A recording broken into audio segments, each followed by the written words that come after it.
Mashinamiz texnik xarakteristikalari kamida 6 ta pozitsiya bor. 1.2 motor, 1.5 motorli bor ekan. Eng katta o'zgarishi aytganimdek, bu yerda motorda bo'lgan.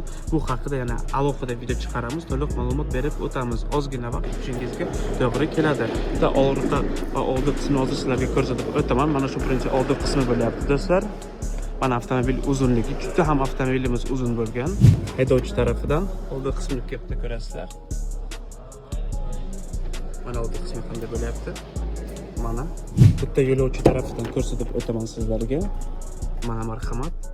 Oldi qismi saloni mana shunaqa bo'lyapti, do'stlar. Bitta yo'lovchilar tarafidan mana shunday ochilamiz.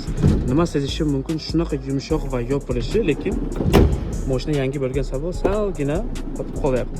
Ochib qo'ydik. Mana 3-qatorni ko'rsatib o'taman sizlarga, do'stlar.